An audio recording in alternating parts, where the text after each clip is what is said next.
Hi guys.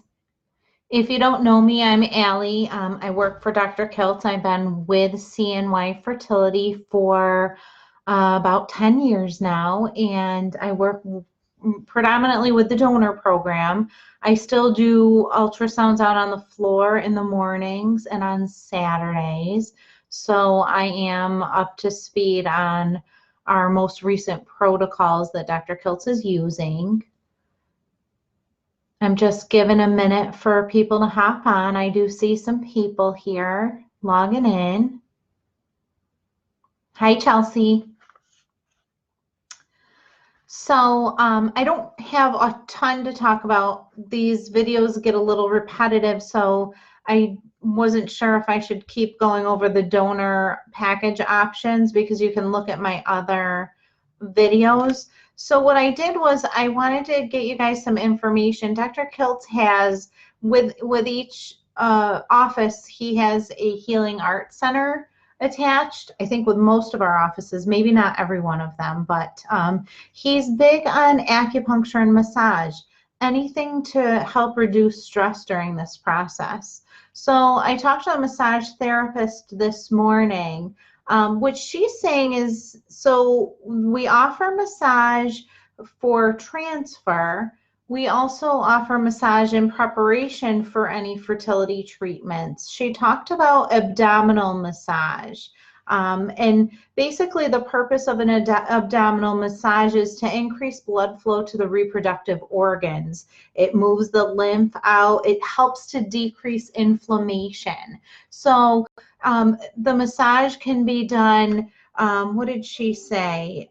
Before, it's right after your period starts, but before ovulation. She doesn't want you to have this abdominal massage at transfer. However, she did talk about doing a pre and post massage for transfer. What you want to do though is you really want to call as soon as you know when your transfer is. We try to accommodate as many people as we possibly can, but there's only so many slots and so many massage therapists. So if you're interested in massage, make sure you go ahead and get on the schedule so they can do a pre and post massage, which is a massage to your back, legs, wherever. The abdominal massage, again, is something that you would do in preparation for your fertility treatment right after your period and before you ovulate. So the pre and post massage, she can do both for transfer and for IUIs if you're interested in massage for IUIs. I also talked to DJ, one of our acupuncturists. He recommends that acupuncture is done weekly to help improve blood flow to the ovaries, to the uterus, to the reproductive organs. He also does a acupuncture treatment before and after transfer, before and after IUI. It's a lot easier to get in for acupuncture, but massage is also an option. I did ask him about light therapy. Some of you have been asking about that. It's an add-on, and he said that the purpose of light therapy is to increase blood circulation. So it's an add-on to the acupuncture. I'm sure it can be added on to your massage as well if you're interested.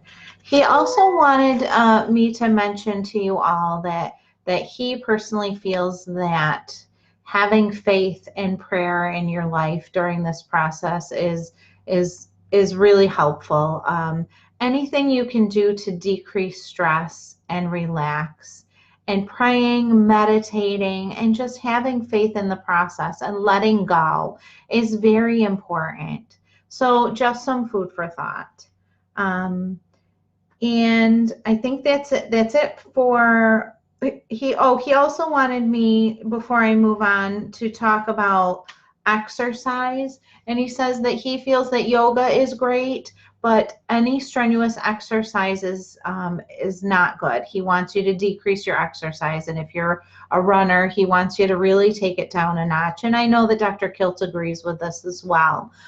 So decrease your exercise during this process. Exercise can cause inflammation, and inflammation, we feel, affects embryo implantation. So that would be the reason. I asked him about any supplements he's currently recommending, and I know Dr. Kilt likes the vitamins. There's both vitamins for male and female fertility and pregnancy on theralogics.com. It's THERALOGIX.com. Head there for your vitamins, supplements. If you can't get your vitamin supplements from Theralogics, any over-the-counter prenatal vitamin is good. They have the standard of what you need for your daily vitamin intake or supplement intake there. Okay, I'm going to just take a look and see, hi Nikki, if there's any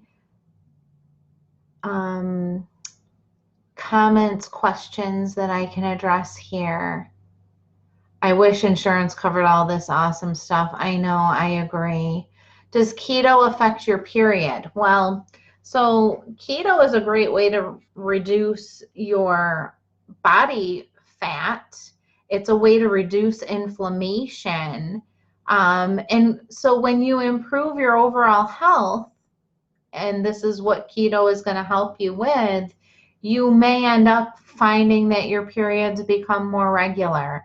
I've heard some great stories about people that, let's say, had polycystic ovaries and went on the keto diet, which regulated their blood sugars and decreased their body mass and inflammation, and they ended up getting a normal, regular period again. So I've heard some great stories.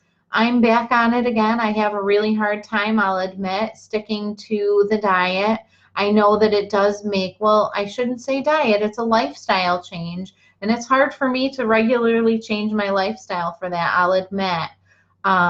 It's been a tough road, but I know that I feel great when I'm following the keto diet. So it's a constant work in progress. So let me take a look if there's anything else.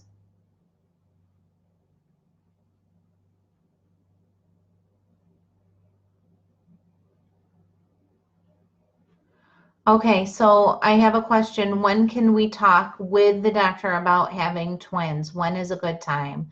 So if you're really hoping for twins, you're going to have to schedule a phone talk with one of the physicians. If you're doing IVF or donor egg transfers, the current recommendation is that we transfer one embryo. Twins poses a risk to your health, to your children's health, preterm delivery, high blood pressure,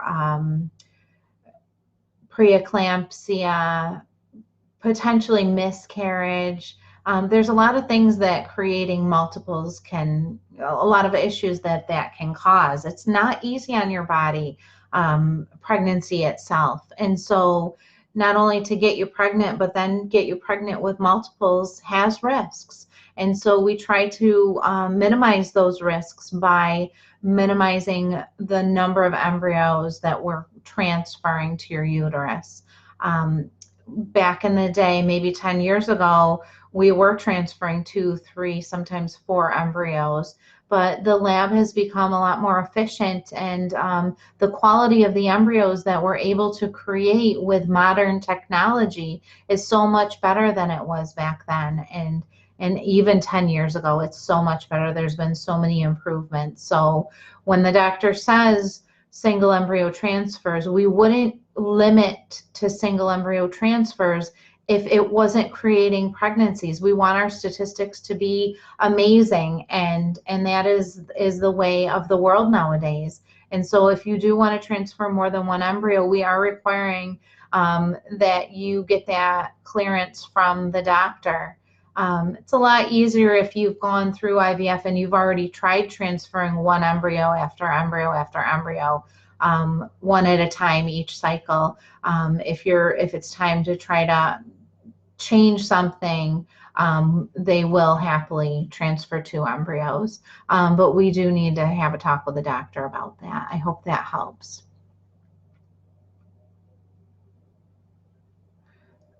Mary, yes. So what if it doesn't work? Like I said, if it doesn't work the first time and you do a transfer with 1 embryo, the doctor will listen to your concerns, and perhaps consider that second embryo.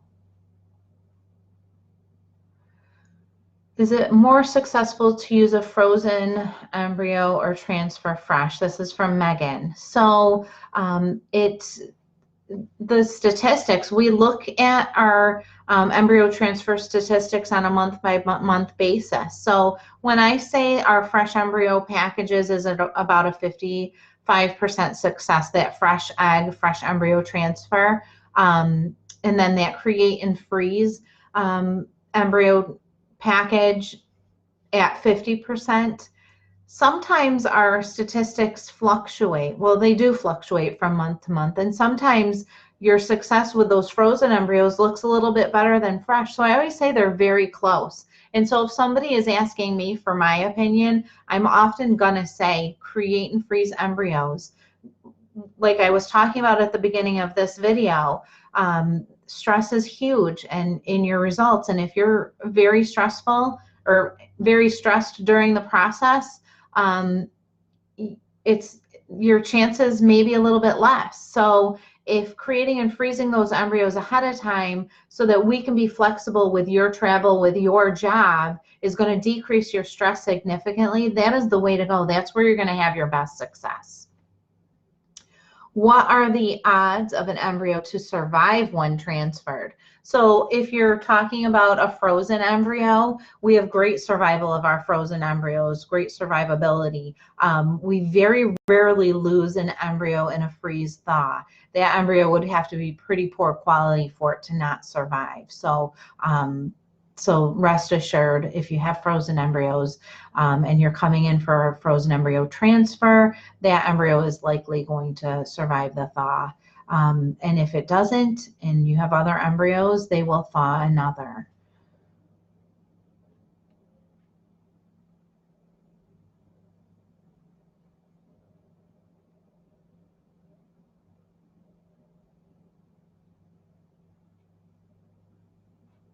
I have done 2 transfers each time using 2 embryos and they both failed. Should I try again or use donors? So it depends on your age. It depends on the number of embryos you're getting.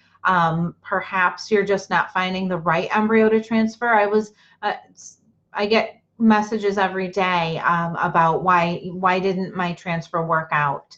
And oftentimes we don't know. And most of the time, it's just finding that right embryo to transfer.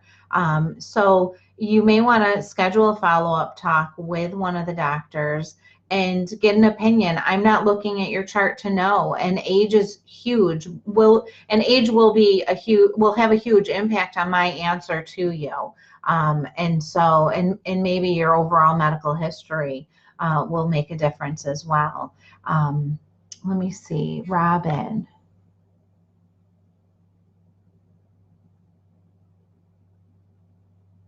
So I'm going to read this one out loud. We lost more than half with our first round. We ended up having to push to day 6. Our grades weren't so good. If we have to do another retrieval, is it better to do a day 3? And is there truth to a media change at day 3 that can stress out the embryos and cause them to not continue to grow? I talk about this lately on a daily basis because I have so many recipients that come in and they really are hung up on that, on carrying out and freezing their embryos on day 5. First of all, my 3 children were all day 3 embryos. So obviously I'm a huge supporter of that day 3 embryo transfer. When there's issues with egg quality or sperm quality, it's best to really take care of those embryos. And if freezing those embryos on day 3 is going to cause them the least amount of stress, I think that's the best way to go. And so we already know, I mean, it is common when whatever Okay, so our statistics show us that anything that fertilizes, and this is what I've learned from embryology, any embryos that fertilized from a cycle, 50% of those will grow to blast or are expected to grow to blast. So when you say you lost more than half, maybe you lost more than our statistics would normally show. And so, yes, there is truth to immediate change. So immediate change happens between days 3 and 5. That can stress your embryos. Obviously, there's some thought about survival of the fittest, so only the best embryos will make it to day 5. But what about those embryos that just were stressed and they were normal embryos and they just couldn't tolerate that media change? So I personally feel that freezing embryos on day 3, if that's what the embryologists feel is best for your cycle, because they are also considering quality of your embryos on day 3. And if maybe you have some really good ones and some that are not so good, they don't want to stress those good ones and risk losing anything. So they're going to freeze on day 3. I have a lot of conversations with recipients. They're disappointed they didn't get blastocysts to transfer. And well, I usually encourage them to move on and transfer those day 3 embryos. And I can't tell you how many pregnancies I do see. So don't get hung up on when the embryologists are freezing your embryos. They're doing the best job they can for you and for that cycle. And this affects their statistics. They want the best for you. So they have the experience to make those decisions. So trust that the lab is doing a great job.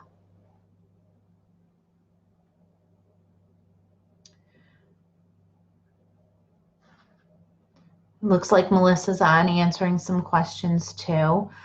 So I've been on for about 15 minutes. I think that's good enough for today. I will try to come back. Actually, next Thursday is Thanksgiving. So happy Thanksgiving to everybody and safe travels to all those that are traveling. And I will try to get on the following Thursday. If there's any topics you'd like me to discuss, please send them my way. Post to this thread here, and I'll take a look back when I'm preparing for my next live. And I will talk to you soon. Bye-bye.